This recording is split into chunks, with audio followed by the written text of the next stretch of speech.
Boa noite a todas e todos, bem-vindos ao Resumo com Bernardo de 2021. Primeiro resumo com Bernardo do ano. Feliz ano novo para todo mundo. Já estou de volta aqui em São Paulo, para minha casa, depois de uma temporada de uma semana não de férias, de recesso na praia. E o ano está começando, daqui a pouco, olha, daqui a 15 minutos abrem os futuros dos Estados Unidos. A gente vai ver um pouquinho do humor dos investidores na volta desse feriado prolongado nas bolsas americanas. Temos algumas novidades aqui também, né? Bitcoin explodindo, Bitcoin que não para de negociar em nenhum momento. Não parou no Natal, não parou também no Réveillon. Bitcoin subindo fortemente, batendo recorde atrás de recorde. Teve recorde histórico ontem, teve recorde histórico hoje. Aonde será que o Bitcoin vai parar? Mas vamos lá, vamos para as perspectivas para essa semana aqui, que tem de importante para acompanhar e para ficar de olho nos investimentos. Eu vou te contar que o Brasil está um pouco parado assim em termos de agenda econômica ou de indicadores, tá? A gente tem amanhã, segunda-feira, o primeiro Boletim Focus de 2021. Então a gente vai ver a primeira projeção para 2021. Claro que não é a primeira projeção para 2021, porque o Boletim Focus já pegava 2020, 2021, 2022. Então não é a primeira para 2021, mas é o primeiro boletim de 2021.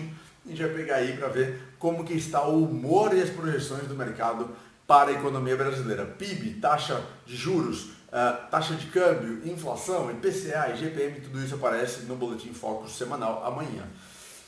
Quem tem de importante também aqui, fora de uma data específica, é o debate sobre as vacinas contra o coronavírus. A Anvisa hoje aprovou uma importação de 2 milhões de doses de vacina, da Oxford, da AstraZeneca, contra o coronavírus. Ainda não foi aprovada a utilização dessas vacinas, tá? Mas já foi aprovada pela Anvisa a importação. Lembrando que essa vacina de Oxford é não oficial, mas é a vacina que o governo federal fez uma parceria para oferecer para a população brasileira.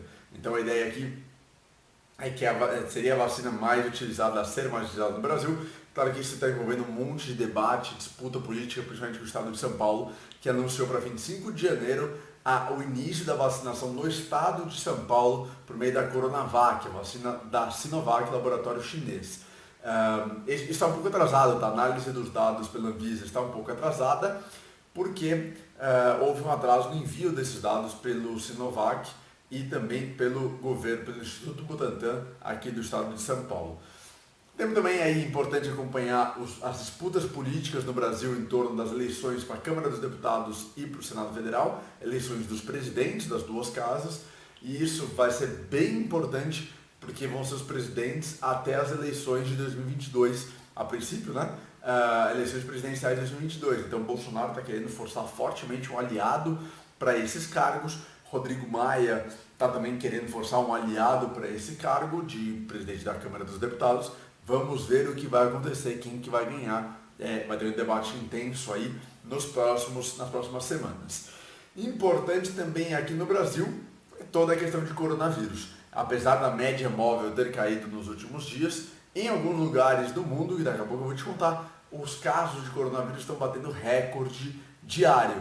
Então, apesar do avanço da vacina, a gente ainda tem uma preocupação com a questão do aumento de coronavírus. Então vamos para o mundo, que o mundo está mais agitado nessa semana. Amanhã, segunda-feira, tem reunião da OPEP, Organização dos Países Exportadores de Petróleo, para definir e debater sobre a recuperação do mercado de petróleo de forma geral e manutenção ou não dos cortes de petróleo, de produção diária de petróleo. Vamos ver o que a OPEP vai decidir amanhã, lembrando que é fundamental a decisão da OPEP com relação à oferta de petróleo e, consequentemente, no preço do petróleo, que tem se recuperado bastante nos últimos tempos. Amanhã também tem PMI, os indicadores de atividade econômica do Reino Unido e da Alemanha, também na segunda-feira. Terça-feira, talvez seja o evento mais importante da semana, vamos ter a definição da composição do Congresso americano, do Senado Federal e da Câmara dos Representantes, da Câmara dos Deputados dos Estados Unidos. A expectativa é que a Câmara dos Deputados fique na mão dos democratas e o Senado na mão dos republicanos, inclusive com uma vantagem, talvez, de 2 senadores no Senado Federal.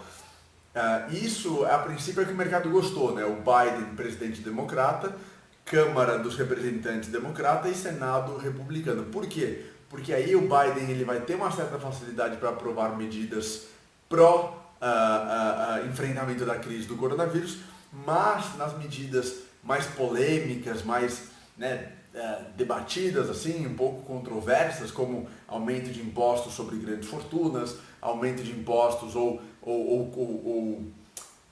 desmembramento das empresas de tecnologia, aí o Biden teria um enfrentamento e uma limitação do seu poder, limitação dos seus interesses ou das suas propostas, das suas políticas no Senado Federal.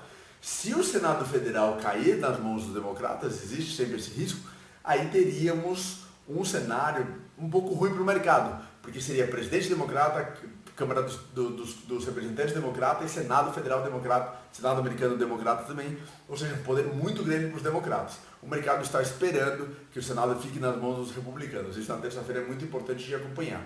Na quinta-feira tem os números semanais dos jobless claims, os pedidos semanais de seguro-desemprego nos Estados Unidos, importante também para acompanhar. A projeção é de uma queda com relação à semana passada.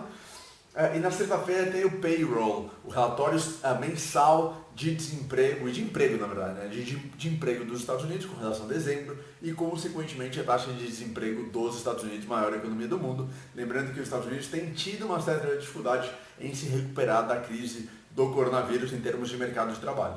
Fora de uma data específica, os Estados Unidos registraram ontem recorde histórico, infelizmente, de casos de contaminação de coronavírus, 277 mil novos casos. Bitcoin, que eu falei para vocês, também vai ficar bastante no radar na semana para ver a alta do Bitcoin, até onde ele vai, qual que vai ser aí os próximos eventos ou casos do Bitcoin e máximas históricas que estão sendo renovadas. E também uma disputa entre Estados Unidos e China, começando o ano. Como será que vai se dar essa relação entre Estados Unidos e China? Estados Unidos anunciaram, na verdade a NYSE, a New York Stock Exchange, que é a bolsa de valores do estado de Nova York, né? Não a Nasdaq, que é a bolsa de valores de Nova York, já mencionou que está deslistando, tirando de listagem duas empresas chinesas. A China diz que vai retaliar e vai atrás dos responsáveis para fazer valer os interesses e os direitos das empresas chinesas.